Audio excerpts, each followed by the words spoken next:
La différence entre un lit normal et un lit king size, c'est que le lit normal, bon, il fait 1m40 de large, 140, et le lit king size, il fait 180 de large. Ça fait quoi, ça? On pourrait croire, dans les calculs mathématiques compliqués, qu'on a 20 cm de plus chacun pour dormir, mais en fait, c'est faux. Toi, tu dors toujours pareil, voire même un peu par terre à la limite, et ta femme, elle a 40 cm de plus. Voilà. Puis t'as un chat, tu vas dormir dans le sol.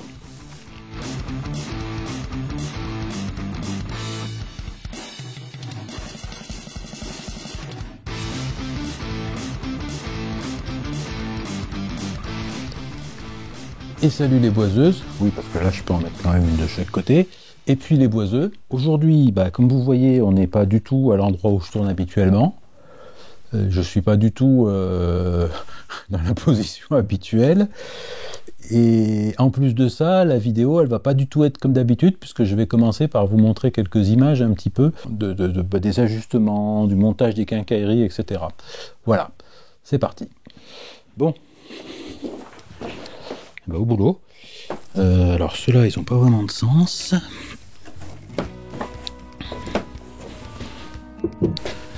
Voilà.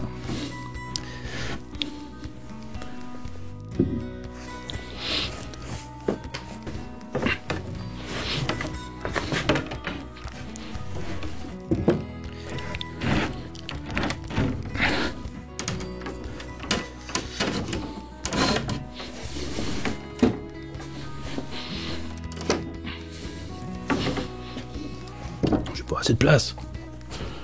Moi ça manque de place. Faut que j'agrandisse la maison.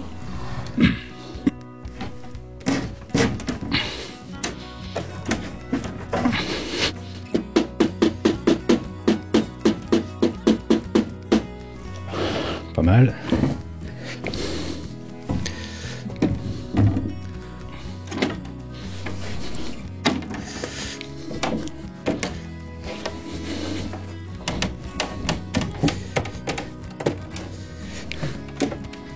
Bah oui, c'est mieux quand c'est droit. Ma pièce du milieu, elle est trop grande. Là, je vais vérifier que ce soit aligné. Et que elle est à la bonne dimension, mais elle est un petit peu cintrée. Ouais. Elle a cintré un tout petit peu. On est même parfaitement d'équerre. Je vais sûrement pas pouvoir en faire beaucoup plus que ça aujourd'hui parce qu'il est tard. J'ai cette pièce là qui est un petit peu trop longue. Tant que c'est trop long, il y a de l'espoir. Donc il faudra que je la raccourcisse correctement. De l'autre côté c'est bon, elle a la bonne taille. Je vais quand même mettre les lattes du sommier pour me faire une idée et voir s'il n'y a pas d'autres défauts que j'ai pas forcément vus. Là il me manque un petit peu de descente. Peut-être voir si je peux le descendre un peu de plus. Je disais évidemment il y a pas mal de choses que j'ai pas encore faites, notamment de finir là les arrondis, etc. Puisque ça c'est des choses que je vais faire quand le lit sera terminé de monter. Donc il faut que je redémonte cette partie là. Et ça pour le raccourcir. Je sais pas comment j'ai calculé mon truc pour être plus long ici. Je sais pas, j'ai merdé quelque part. Parce que j'ai 3 bons centimètres, c'est assez étonnant. Tant que c'est trop grand, il n'y a pas de souci. Là j'ai 31 et l'autre côté j'ai 30 et 1. Bon. Franchement, en termes de précision, je suis pas mal. Je me félicite moi-même, tiens. Je vais mettre les lattes du sommier pour me faire une petite idée aussi. Bon, pour ceux qui s'inquiétaient de la portée des lattes, c'est repris au milieu, donc si une latte tient mon poids, avec mon gros popotin, d'ailleurs vous l'aurez bien vu dans cette vidéo mon popotin, avouez que ça vous fait plaisir. Je sais qu'il y a des gens que ça inquiétait un petit peu la portée des lattes. C'est vrai que ça fait de la place pour se coucher. Et voilà. Voilà donc où on en est pour le lit. Alors je sais que ça peut être un petit peu décevant puisque toute la partie esthétique avec les étagères derrière moi, telles qu'on les a vues sur le plan à la conception, les arrondis partout, etc. Ils sont pas faits forcément puisque là j'ai un petit problème. J'ai une pièce qui est trop longue. Vaut mieux trop long que trop court. Donc je vais la raccourcir. Elle fait 3 cm de plus. Je sais pas exactement quelle erreur de calcul j'ai fait. Mais quand c'est des grands ouvrages comme ça et qu'on peut pas les assembler, voilà, les calculs sont parfois assez complexes parce qu'on peut pas tester au fur et à mesure. Dans l'atelier, j'ai vraiment pas la place de mettre ça. Je vous rappelle que mon atelier, il fait vraiment 3 mètres de large max. Donc le lit là, avec les bords et tout, il fait 2 mètres de large, il fait 2 mètres et quelques de long. C'est beaucoup trop grand pour que je puisse faire des montages à blanc dans l'atelier. C'est là que manque un vrai atelier professionnel. Je vous mets quelques images des assemblages.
Donc les assemblages, ce qui est important, c'est la façon dont c'est monté sur les pieds.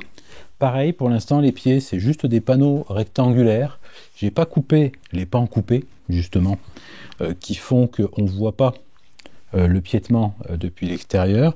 Il faut que je fasse attention à pas les couper trop court pour pas qu'on ait de contrebalancement.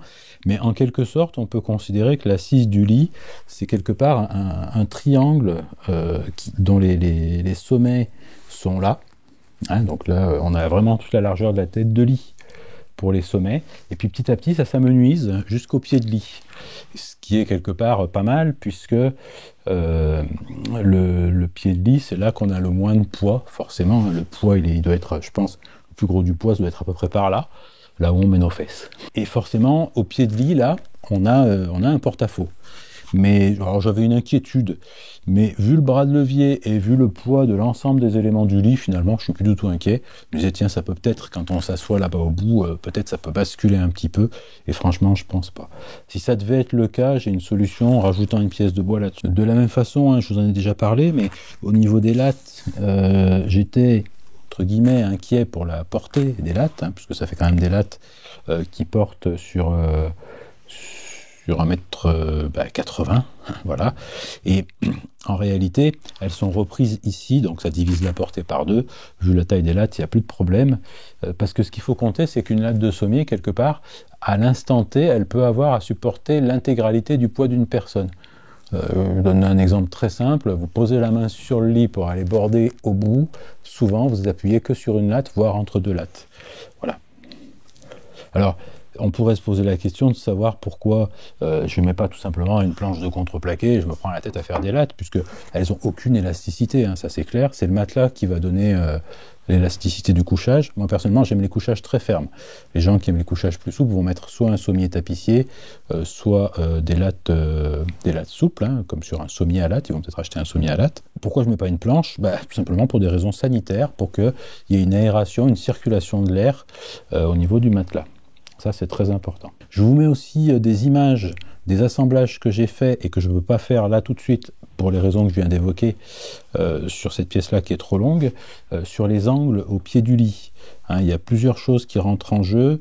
J'ai mis des ferrures de lit, j'ai rajouté des petites languettes pour vraiment avoir un bon alignement, ainsi que des quincailleries qui servent théoriquement à mettre ensemble les bureaux entre eux.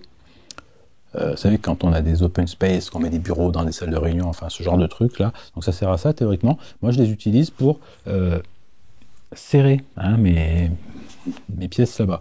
Je ne sais pas si c'est indispensable ou pas, en attendant, moi je les ai mis, après tous, elles y sont maintenant. Voilà, donc pour cette partie-là, hein, donc vous avez vu les images. Je ne vais peut-être pas forcément revenir trop dessus. C'est rien de bien compliqué et ça s'explique mieux avec des dessins, tout ça. Au niveau de la tête de lit qui est derrière moi, donc sur les deux angles, il y aura les mêmes quincailleries de lit que celles qui sont au pied de lit.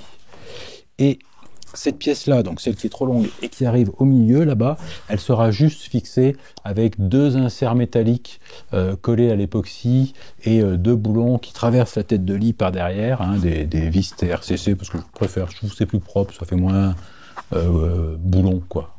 C'est rond, alors c'est joli. On va dire ça comme ça. Pour solidariser le tout, il n'y a pas besoin de beaucoup plus. Et une fois que tout ça sera en place, deux petites pièces de bois sous les ailes là-bas au bout, hein, horizontales, hein, voilà, pour venir poser les ailes et ensuite quincaillerie de tête de lit qui viennent en traction.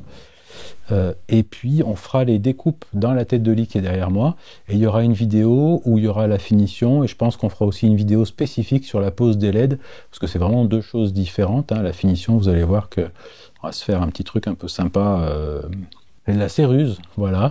Ah, ça m'est revenu d'un coup d'un seul, dis donc. Donc cette finition c'est rusé, et puis la finition qui est rusée, il faudra s'en méfier quand même, hein.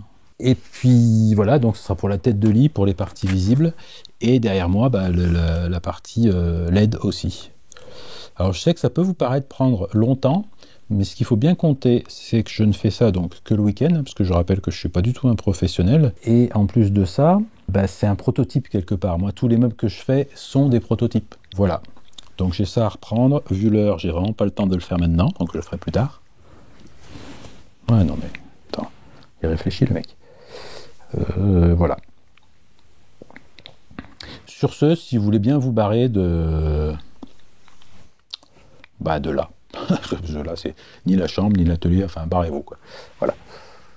Moi, je vais aller faire le montage de la vidéo. Toto.